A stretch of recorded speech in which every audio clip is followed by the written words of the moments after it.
Karoline Leavitt, the press secretary, has announced that Vice President Vance will join her today for the White House briefing. This is unusual. You did have several cabinet members there yesterday for the announcement of the new food pyramid, but J.D. Vance going to join today. No doubt a ton of questions for him, as well as, this is an administration who is not afraid to talk. Talk about the most transparent administration in history. On it goes, hour by hour. Speaking of the food pyramid, hang on, because we're going to tell you all about this coming up. Who got a promotion? Who did you say got a promotion? Broccoli. Whole Milk got a promotion. I know, you're so happy. You know I'm a fan. Did you lobby? Not aggressively. Not publicly, but I'm a big fan of vitamin D. Okay. Now you know. All right, let's get to this. Tempers flaring on Capitol Hill at the House Oversight Committee, and it's digging into the sweeping Minnesota fraud scandal. Congressional correspondent Bill Malugin is live with more. Lest we forget, this is also happening as this other story develops in Minneapolis. Hi, Bill. Dana, good morning to you. That House Oversight hearing went pretty much as expected. All the outrage fell along party lines. Republicans were angry about the fraud in Minnesota, while Democrats were angry that money is being cut off because of the fraud. And as you mentioned, things went off the rails multiple times. Take a look. The IGs are hired to identify fraud. They haven't identified fraud. The IGs have failed. But anyway. You all have failed. No, you all continue to all fail. We've done nothing. You have the gavel, Mr. Comer. We barely do hearings on anything that actually affects change. Claiming my time. I'm not off the rails, please. You are totally off the rails. Nancy, enough of your tropes. Give me my time back. Order. And while that hearing was supposed to be about the massive fraud scandal ongoing in Minnesota, many Democrats on the committee appeared eager to talk about anything but the fraud. What percent of sexual assaults in the United States are committed by white men? I have legislation that will take Trump's name off that building and restore it. Raise your hand if you oppose the pardon of George Santos. I stand with the Somali and the immigrant community. Meanwhile, Republican Congressman Brandon Gill tried to pin down the Democrats' witness. Does large-scale Somali immigration make Minnesota stronger or weaker? Certainly stronger. Certainly stronger. Do you know what percentage of Somali-headed households in Minnesota are on food stamps? No. 54%. Do you know what that number is for native Minnesota-headed households? Well, to be clear, a majority of the... It's 7%. There's a big difference between 54% and 7%, is there not? So Republicans have been pointing the finger at Governor Tim Walz and Minnesota AG Keith Ellison throughout this scandal. They've invited both of them to testify at a second hearing next month. But yesterday, AG Ellison put out a pretty defiant statement saying that Republicans are, quote, spreading BS, playing politics. And then he went on to describe himself as, quote, the most effective prosecutor for Medicaid and civil fraud, end quote. I think Republicans would probably take issue with that statement. Not a yes, sir. Not a follower. Fit the box, fit the mold, have a seat for you. Pick a number. I was lightning before the thunder. Thunder, thunder. Lightning and the thunder.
That would be great.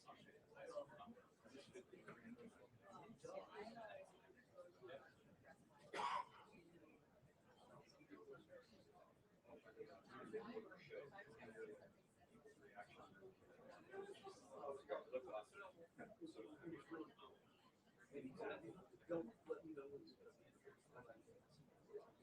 we're going to go on stuff like this. Yeah, so we'll slow down. Yeah, we'll back it up.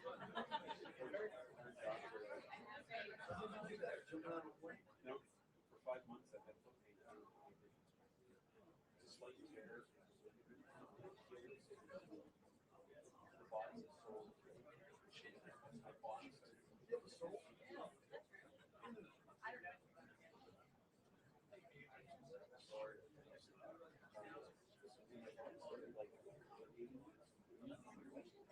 What time is it? Yeah, like what time? I'll never tell.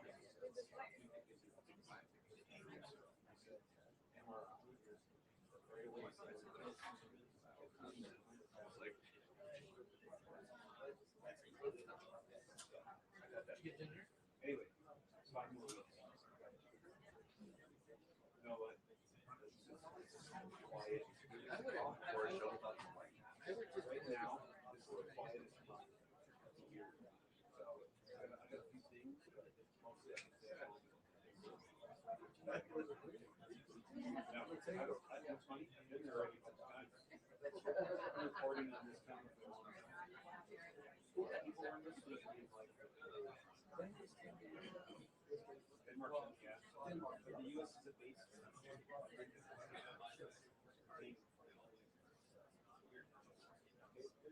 It'd be like Vietnam. Yeah, -6 Celsius. The whole thing is like means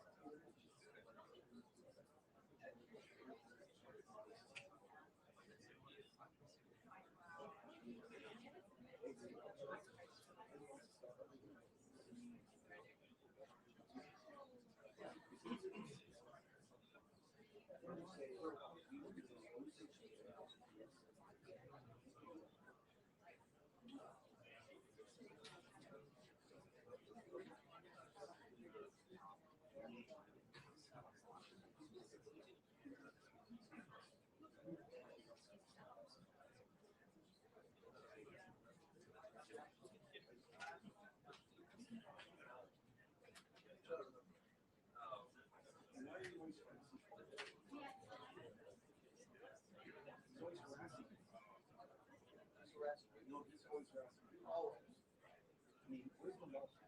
You guys like this, right? They will. Right on the head. I'm sure you break the glasses too. That hurt us earlier. Is there impact resistant glasses?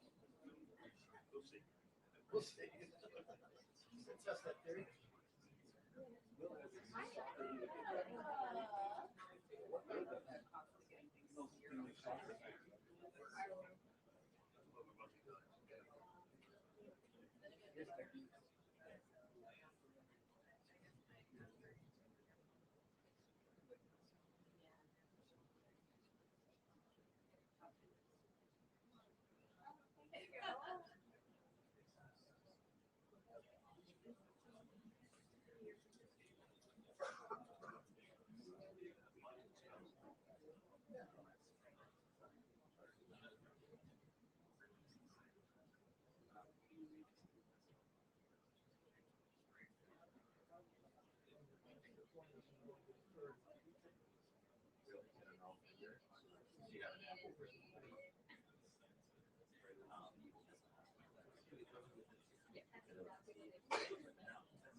Gets you excited once it knows that all this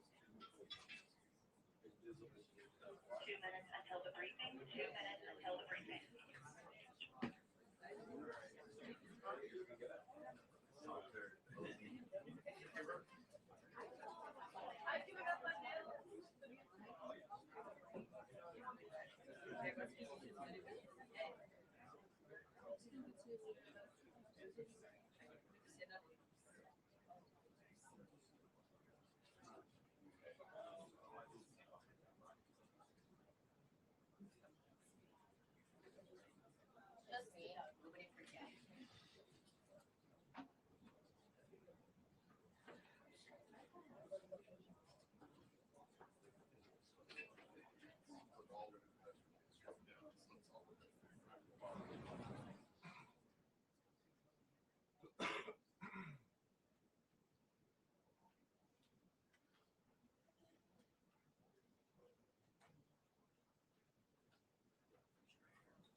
Good afternoon, everybody. Let me be clear. President Trump and his entire administration stand fully behind the heroic men and women of ICE and will always uphold law and order in the United States of America.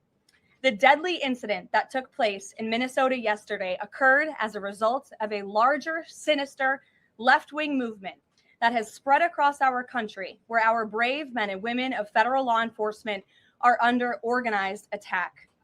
Right now, immigration and customs enforcement officers are facing a 1,200% increase in assaults, a 3,200% increase in vehicle rammings, and an 8,000% increase in death threats. ICE agents are faithfully enforcing federal law to protect the safety of the American people by removing criminal illegal aliens from our country, which is exactly what nearly 80 million Americans elected President Trump and Vice President J.D. Vance to do. Radicals in the Democrat Party are furious over this. They don't want our border secured or criminal illegal aliens being removed. As a result, Democrats are impeding immigration enforcement operations daily, creating extremely heightened and dangerous circumstances that make it nearly impossible for the men and women of law enforcement to simply do their jobs. Democrats are calling to defund federal law enforcement agencies who are protecting public safety. And Democrats are calling to abolish ICE and defund the police. That will never be allowed to happen under this president and vice president. The Trump administration will redouble our efforts to get the worst of the worst, criminal illegal alien killers, rapists, and pedophiles off of American streets.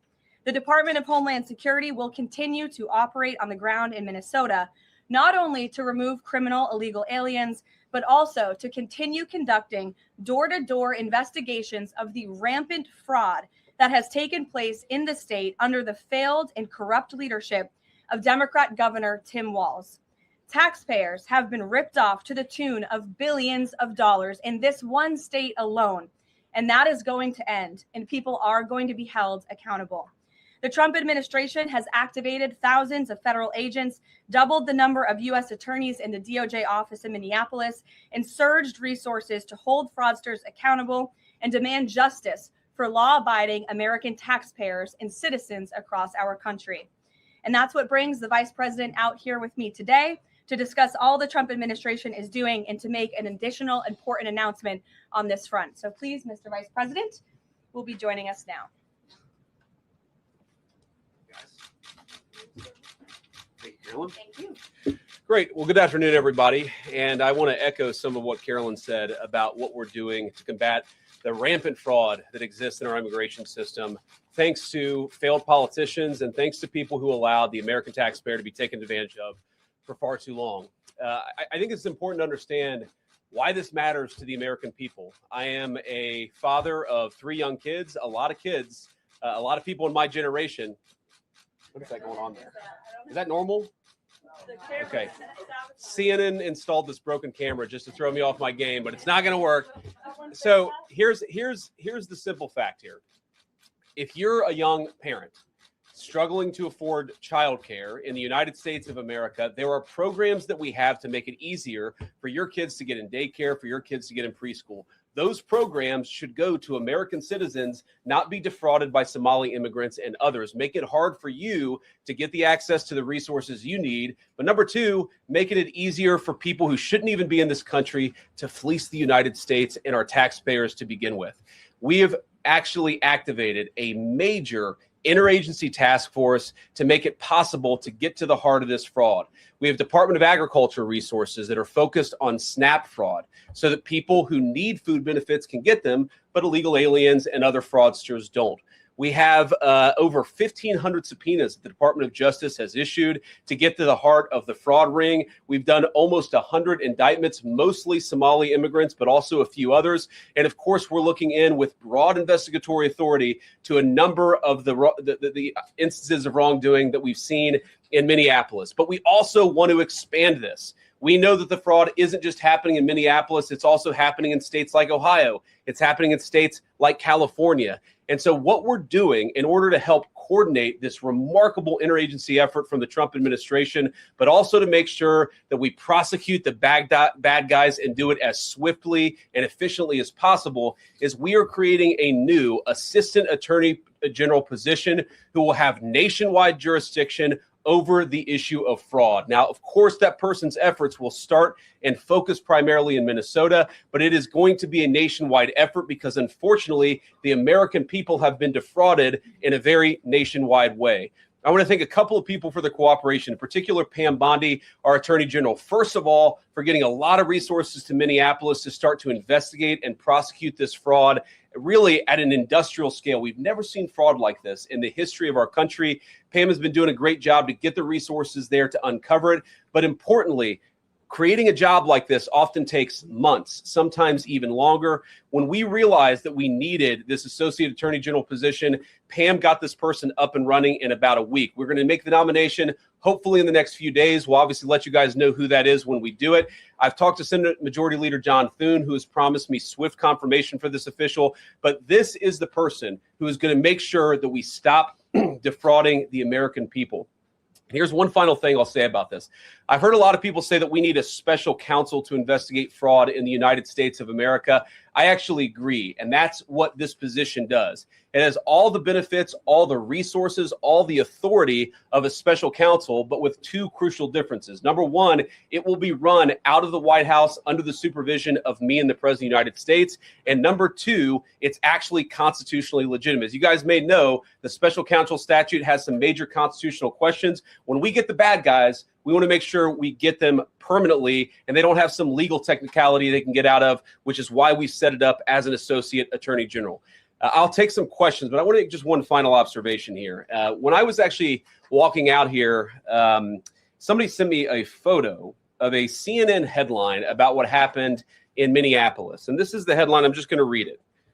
Outrage after ICE officer kills U.S. citizen in Minneapolis. Well, that's one way to put it, and that is the way that many people in the corporate media have put this attack over the last 24 hours. And I say attack very, very intentionally because this was an attack on federal law enforcement. This was an attack on law and order. This was an attack on the American people. The way that the media, by and large, has reported this story has been an absolute disgrace, and it puts our law enforcement officers at risk every single day. What that headline leaves out is the fact that that very ICE officer nearly had his life ended, dragged by a car 6 months ago, 33 stitches in his leg. So you think maybe he's a little bit sensitive about somebody ramming him with an automobile. What that headline leaves out is that that woman was there to interfere with a legitimate law enforcement operation in the United States of America. What that headline leaves out is that that woman is part of a broader left-wing network to attack, to dox, to assault, and to make it impossible for our ICE officers to do their job. If the media wants to tell the truth, they ought to tell the truth that a group of left-wing radicals have been working tirelessly, sometimes using domestic terror techniques to try to make it impossible for the President of the United States to do what the American people elected him to do, which is enforce our immigration laws. The President stands with ICE. I stand with ICE. We stand with all of our law enforcement officers. And part of that is recognizing that you people in the media, not everybody in this room, but many people in this room have been lying about this attack. She was trying to ram this guy with her car. He shot back. He defended himself. He's already been seriously wounded in law enforcement operations before. And everybody who's been repeating the lie that this is some innocent woman who was out for a drive in Minneapolis when a law enforcement officer shot at her, you should be ashamed of yourselves. Every single one of you. Questions? Thank you, Mr. Vice President. I wanted to read a quote from Tim Walz earlier today. He said, when things looked bleak, it was Minnesota's first that held the line for the nation on July 3rd, 1863. And I think we may be in that moment now. Can you comment on his rhetoric and Mayor Jacob Frey and whether they want to see unrest in Minneapolis? Well, that's very tough rhetoric from a guy who just quit because his fraudulent activities have been uncovered. Look, Tim Walz is a joke. His entire administration has been a joke. The idea that he's some sort of freedom fighter, he's not. He's a guy who has enabled fraud and maybe, in fact, has participated in fraud. That's what this new assistant attorney general position is going to find out. I don't care what Tim Walz says. I care about getting to the bottom of this fraud for the American people, and I care about enforcing the nation's immigration laws. That's what we're going to stay focused on. Unrelated question here. I mean, Democrats have accused ICE of murder. They've said they're targeting Americans. They've told ICE to get the F out of Minnesota. This is going to stoke the fire against ICE agents. And we're talking about ICE agents right now, being concerned about them. What, if anything, is the administration going to do to make sure these folks are protected during these protests? But also, should DHS sort of revisit their procedures here? I mean, nobody wants to see an American killed. Are there changes that need to be made to make sure something like this doesn't happen again? Look, first of all, of course, nobody wants an American citizen to be killed. This is absolutely a tragedy. But it's a tragedy of the making of the far left. They have radicalized a very small segment of the population, taught them that ICE agents are engaging in wide-scale violation of people's rights. What our ICE officers are doing is deporting the millions of criminal aliens that were let in during the Biden administration. So number one, we have to say, as a matter of leadership, and I would appreciate if the Democrats would join me on this, let's be honest about the fact that we have way too many illegal aliens in this country. Our ICE officers should be supported in doing their job. You're trying to actually marshal the far left lunatic fringe to engage in doxing, to try to make it impossible for them to enforce the law, and in some cases actually to engage in acts of domestic terrorism against our law enforcement officers. When you talk about different plans, different protocols, different policies, I forget exactly how you asked the question. Here's the simple fact. What we're going to do is make it easier for the American people's administration to enforce the American people's law. And that means that Democrats have to stop rallying the mob against legitimate law enforcement operations. And that means that we are going to get tougher. And that's what this AAG position is about. We're going to get tougher at the people who are defrauding the United States by inciting violence against our law enforcement officers. That's one of the things that we're going to do. We've already started that work at the Department of Justice. We're going to keep on doing it, and this new AAG position is going to kick that into high gear. Vice President Vance, you just suggested that this woman who was killed, Renee Good, is part of a broader left-wing network. Who do you think is behind this broader left-wing network? Well, it's one of the things we're going to have to figure out. But here's the way that I put it. When somebody throws a brick at an ICE agent or somebody tries to run over an ICE agent, who paid for the brick? And who told protesters to show up and engage in violent activity against our law enforcement officers? You see, just with this most recent terrible incident in Minneapolis, you see friends of this woman's or other people who are eyewitnesses saying basically that she was there to engage in obstruction of a legitimate law enforcement operation. How did she get there? How did she learn about this? There's an entire network, and frankly, some of the media are participating in it, that is trying to incite violence against our law enforcement officers. It's ridiculous. It's preposterous. And part of our investigatory work is getting to the bottom of it. Who's funding it? Who's supporting it? Who's cheerleading it? And of course, if there's illegal activity related to that, we're going to get to the bottom of that and prosecute it where we can. Mr. Vice President, thank you for taking questions today.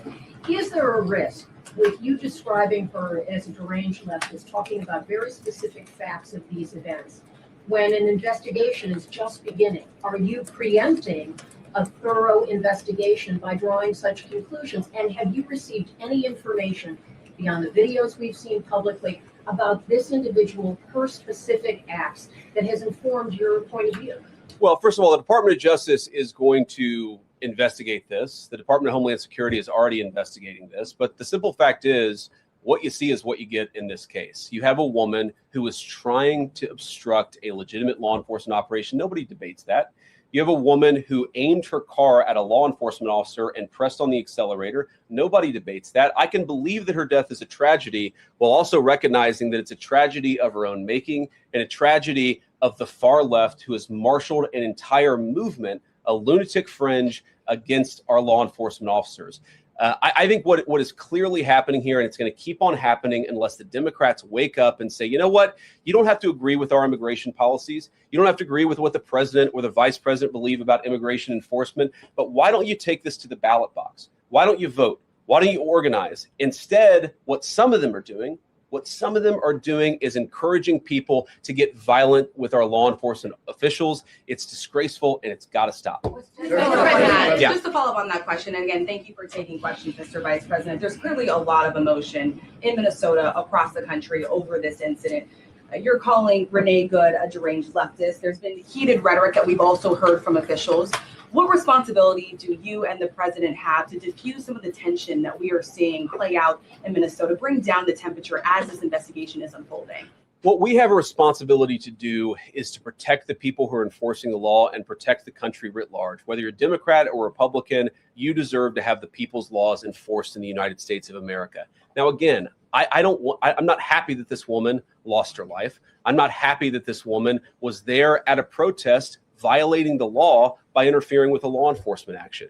I think that we can all recognize that the best way to turn down the temperature is to tell people to take their concerns about immigration policy to the ballot box. Stop assaulting and stop inciting violence against our law enforcement officers. That's the best way to take down the temperature. And we're not going to give in to terrorism on this. And that's exactly what's happening. People trying to antagonize, to commit acts of violence. They throw bricks at them. Sometimes they shoot at them. Sometimes they dox them. Sometimes they go to their place of residence and harass their families. This is classic terrorism. And we cannot say that when a far left fringe is inciting violence against our brave law enforcement officials, that we're no longer going to enforce the law. That's rewarding the very people who are engaged in this garbage. The actual reward that they just got is a new assistant attorney general who is going to prosecute and investigate this stuff even more aggressively than before. Yeah. Thanks for taking my question. So the head of Minnesota's investigations agency says that the U.S. Attorney's Office has essentially cut off the state investigations agency's access to the investigation. What is the precedent for that, and why shouldn't the Minnesota officials on the ground have access and evidence to work on this investigation? First of all, I wish the state officials in Minnesota would investigate why you have so many people who are using their vehicles and other means to actually interfere with a legitimate law enforcement operation.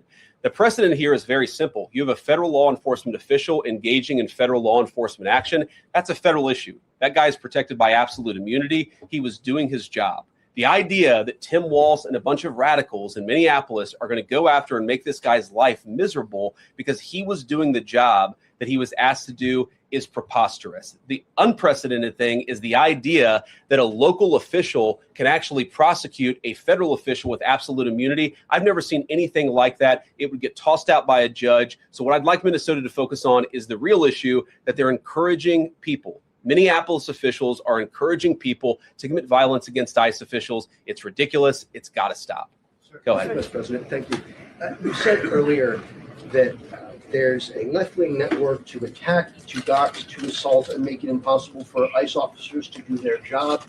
You told my colleague just now that there's an investigation going on into that network. Yep. So if everything that you say is true, how does being part of that network justify being shot?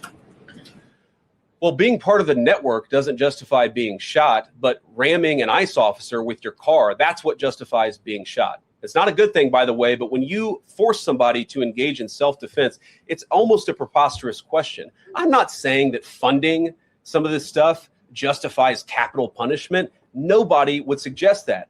The reason this woman is dead is because she tried to ram somebody with her car and that guy acted in self-defense. That is why she lost her life. And that is the tragedy. Now, there may be other violations of the law and other penalties that are associated with those violations of the law. For example, if you are funding violence against our law enforcement officers.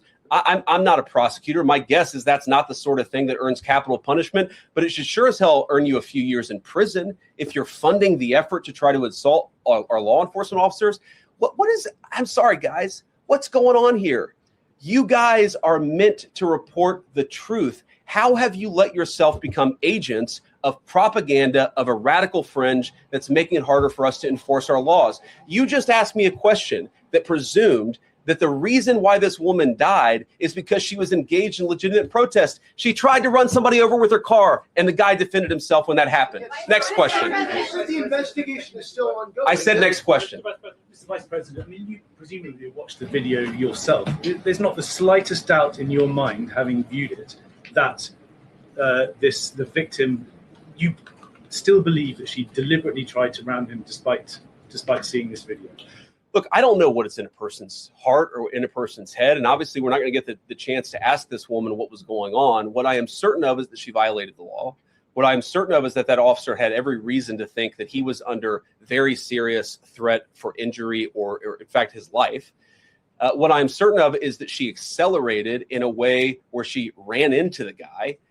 I don't know what was in her heart and what was in her head, but I know that she violated the law, and I know that officer was acting in self-defense. It raises an interesting point, though. Look, if people want to say that we should have a legitimate debate about, what was she really doing, right? Was she panicking when she drove into this officer, or was she actually trying to ram him? That's a reasonable conversation. What's not reasonable is for so many of you to plaster all over the media that this was an innocent woman and that the ICE agent committed murder, which is what many of you have said explicitly and some of you have said implicitly. That's what I have an objection to. The idea that this was not justified is absurd, and I think everybody knows it in their heart. Yeah. In the green jacket. Taking down the temperature, it seems like political violence is ratcheting up and riots could be around the corner. What steps does the administration have planned to try to unite America? Average people on both political sides are so tired of fighting with each other, and I think all the journalists in this room could agree with me that we don't want to be part of the problem. Do you have any words to unite America? I know you don't want to be a part of the problem, and I think that's true of a lot of you. I'm not sure it's true for everybody, because the reporting over this has been one of the biggest scandals I've ever seen in media. I've never seen a case so misrepresented and misreported when you have a guy who is defending himself and is now being treated as some sort of federal assassin by so many of the people in this room. First of all, let me say about crime. You mentioned violence. One of the things we're proudest about is that you saw violent crime over the last year drop by 20%. Why is that drop by 20%? Is it because we're attacking our law enforcement officers, or is it because we in the administration are empowering our law enforcement officers to enforce the law? I think that's one of the ways you take down the temperature, is you make people feel more secure and safe in their person and property. That's why we care so much about protecting our law enforcement, because it accrues to the benefit of the entire national community. I think that we can absolutely talk about the ways in which we can lower the temperature by discussing differences in a reasonable and rational way. Again, I'm happy to talk with any congressional Democrat or any of you about our immigration policy, about why I think it's necessary, about why I think it's in the best interest of the country, about why the President of the United States was elected to actually enforce the border for the first time in at least 4 years. So here's the problem. That's not the debate so many people are having. They are actively covering for people who are committing acts of violence against federal law enforcement. It is preposterous. The way to take down the temperature is to stop it. Have your debates about policy. Attack me. Attack the President of the United States. Don't attack our law enforcement officers. They are trying to do the job the American people demanded that they do. They are not policy actors. They are enforcing the law. They should be treated with a modicum of dignity and respect. And the fact that they're not is why incidents like yesterday happened. The one final point I'll make about this is, look, there's a part of me that feels very, very sad for this woman, not just because she lost her life, but because I think she is a victim of left-wing ideology. What young mother shows up and decides they're going to throw their car in front of ICE officers who are enforcing legitimate law? You've got to be a little brainwashed to get to that point to where you're willing, not just to protest, that's fine, not peacefully protest, but throw your vehicle in front of legitimate law enforcement officers and drive your car into them.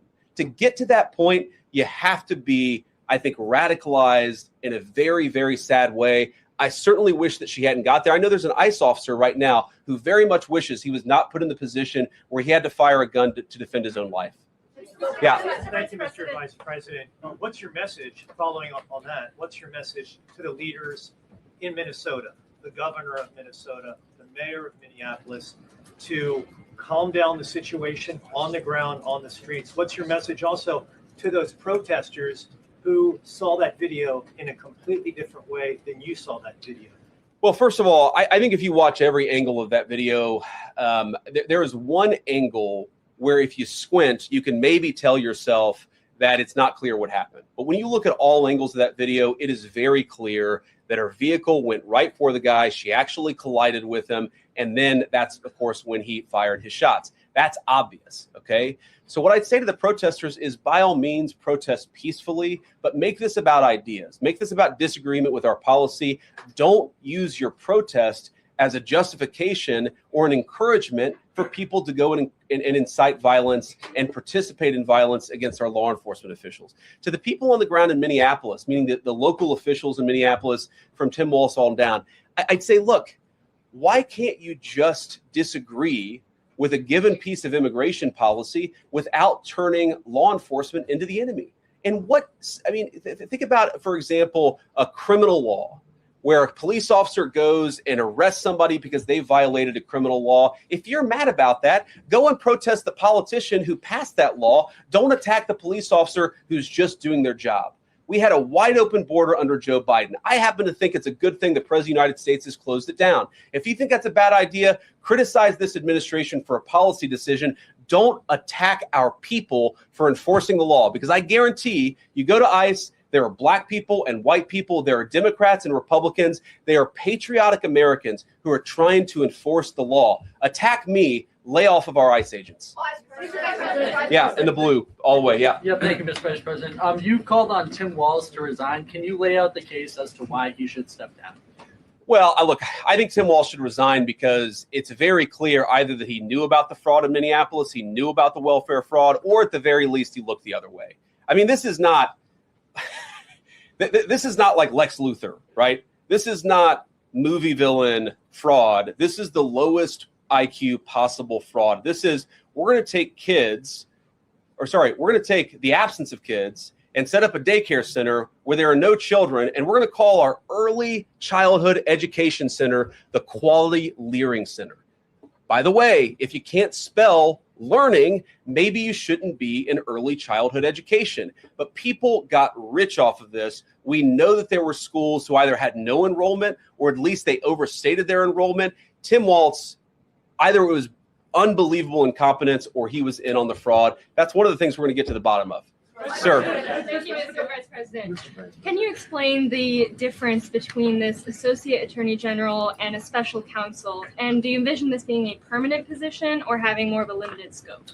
Well, it's going to be permanent until we get to the bottom of what's going on. So I think it's going to last for at least the remainder of the administration. What's different about it from a special counsel is, if you remember, the Jack Smith case where the special counsel was found unconstitutional, one of the big issues there is that person was not an appointed person, completely aside from all the other issues that the person was a lunatic and that the case had no merit. There was a fundamental constitutional issue, which is that he had not been appointed by the president and he had not been confirmed by the United States Senate. An assistant attorney general, what that's going to allow us to do is appoint this person, have them confirmed by the Senate. That's one difference.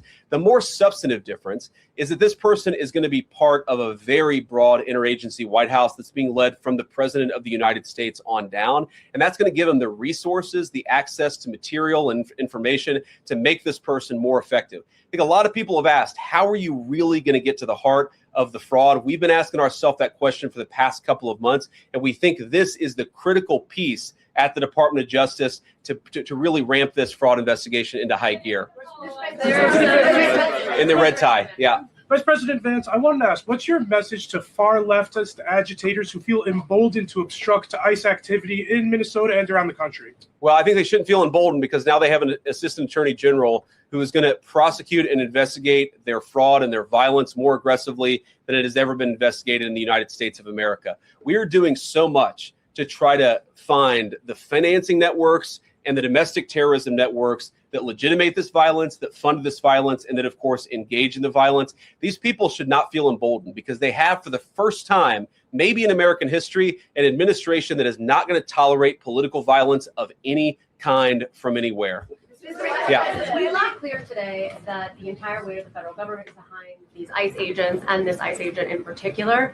There is still a federal investigation happening on the ground. Does that mean that they are not looking into this ICE agent at all? They are just focused on the woman who was in the car? What is the investigation if the federal government has already determined that its weight is behind this ICE investigation? So what do you mean? When you say investigation, do you mean investigation of the shooting yesterday or of the fraud that's happening in Minneapolis? Yesterday. Okay, look, DHS, as I understand it, has an investigation already ongoing. I know that other organs of our government are looking at this. So yes, there is certainly an investigation that's happening right now. But as part of the broader fraud investigation, a lot of what we're doing with the Department of Justice has already started. We've got over 1,500 subpoenas. We've got people this morning, actually, we're going door to door to actually knock on some of these fraudulent care centers, these fraudulent social services organizations to get to the bottom of what's going on there. So the investigation in some ways has already been ramping up into the anti-fraud element for at least a few weeks. What we're trying to do is supercharge it and make sure there's a designated person within the Department of Justice who completely controls that particular focus. Yeah. Just to follow up on that, Mr. Vice President, on the agent, is he still on duty or has he been placed on leave, on administrative leave? And what really was the target of the operation on Wednesday? ICE operation on Wednesday? Well, first of all, it was a legitimate law enforcement operation. We were going door to door to try to find criminal illegal aliens and deport them from the United States of America, because if you come to our country illegally in violation of our immigration laws, then we have the mandate, and in fact, we have the legal duty to enforce those immigration laws. Whether he's been placed on administrative leave, I don't know the answer to that question. I'd refer it to the Department of Homeland Security, and they can follow up. I will say, look, I would appreciate everybody saying a prayer for that agent. Look, in the past 6 months, he has been hit twice by a motor vehicle. One time, the first time, it led to over 30 stitches and very serious injuries to his legs. This is a guy who's actually done a very, very important job for the United States of America. He's been assaulted, he's been attacked, he's been injured because of it. He deserves a debt of gratitude. And I think the media prejudging and talking about this guy as if he's a murderer is one of the most disgraceful things I've ever seen from the American media. Yeah. Vice President, what is your specific role in the future of Venezuela? And I'm wondering, could you confirm reports that the Director of National Tulsi Gabbard was kept out of the planning for the operations because of her past concerns about military involvement in Venezuela? So I've heard a couple of things. One, that I was kept out of the planning for the Venezuela operation. That's false. And another, that Tulsi was kept out of the planning for Venezuela operations. That's completely false. Look, we're all part of the same team. And one of the things that is really amazing about that operation is that we kept it very tight to the senior cabinet level officials and related officials in our government. And we kept this operation secret for a very long time. I'm very proud of that. I think it suggests that the team works very well together. Well, looking ahead, what is my role? Look, my role is going to be whatever the president asks me to do.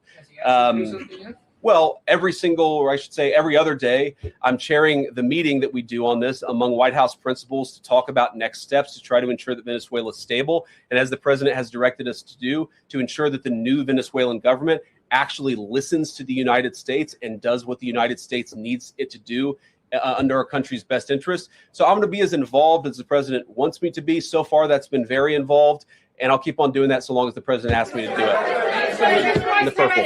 Yes. Even beyond the war powers resolution. We'll go purple and then we'll go pink or whatever that is in front. Royal purple. And then beige. All right. Okay. Are there any indications, you talked about the network, are there any indications that the lady who was shot, I know there are different reports from there. Her wife said they were new to the area. Are there any indications she may have been a paid agitator, and maybe that there are others that were brought to the area? Considering everything that's going on in Minneapolis? I wouldn't say that she was paid. I don't have the evidence to say that one way or the other. What I do know is that she was violating the law. And if you just look at the eyewitness accounts, they were saying she was there to prevent the enforcement of the law. She was trying to obstruct a legitimate law enforcement operation. That much is obviously clear. The rest of it, of course, is part of the reason why we investigate this stuff. Yeah. Mr. Vice President, even beyond the war powers resolution today, Congress has bucked President Trump on issues like tariffs. Are you concerned that President Trump is losing his grip on Republicans in the Congress, and what are you going to do about it? No, I'm not concerned at all. First of all, we talked to some of the senators who are going to vote the wrong way, in my view, on this resolution today. Much of their argument was based more on a legal technicality than any disagreement in policy. If you look at the people who actually voted, every single one of them have supported the administration's plan. Second of all, as the president, I believe himself, has already said, every president, Democrat or Republican, believes the War Powers Act is fundamentally a fake and unconstitutional law. It's not going to change anything about how we conduct foreign policy over the next couple of weeks, the next couple of months, and that'll continue to be how we approach things. Go ahead. President. So we are seeing, regarding Iran, we are seeing the protests in Iran these days. The citizens are begging for help from the U.S. and Israel, naming streets in the city after President Trump. It seems there is an opportunity here that may not come again. Will the United States stand by the citizens of Iran? And if Israel decides to strike again the nuclear sites in Iran, is the U.S. expected to take part?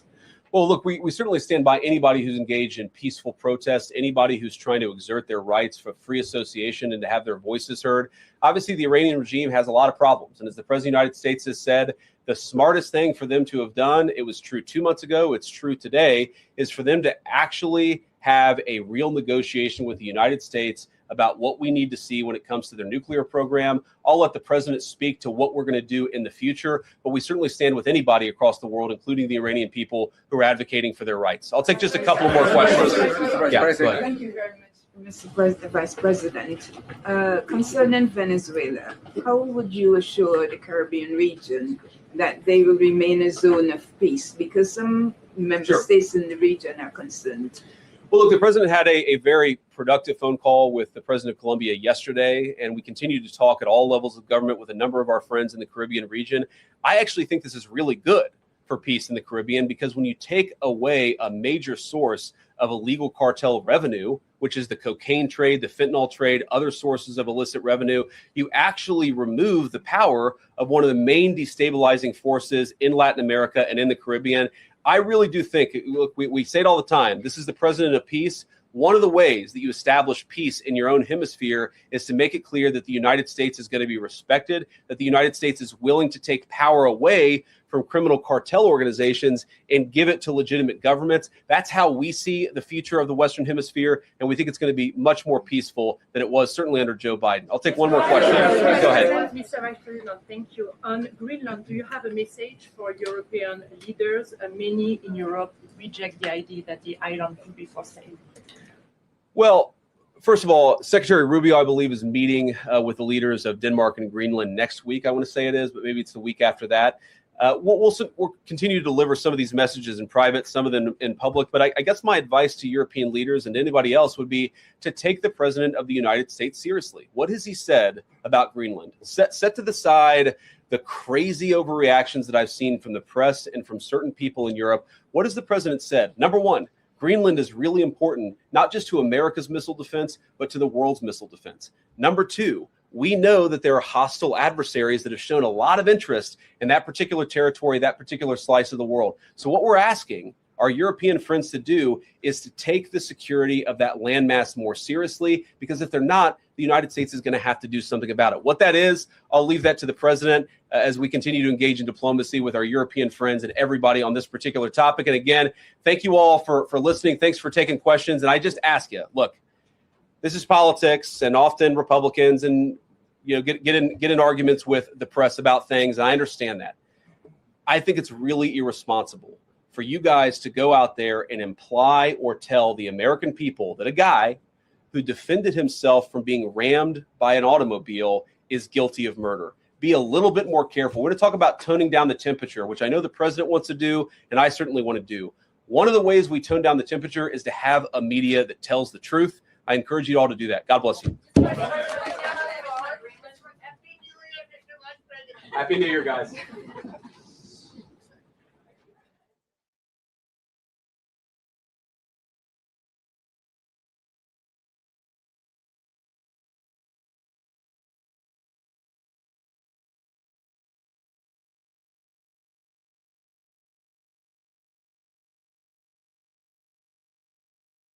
Not a yes, sir, not a follower. Fit the box, fit the mold, have a seat for you. Pick a number. I was lightning before the thunder. Thunder, thunder.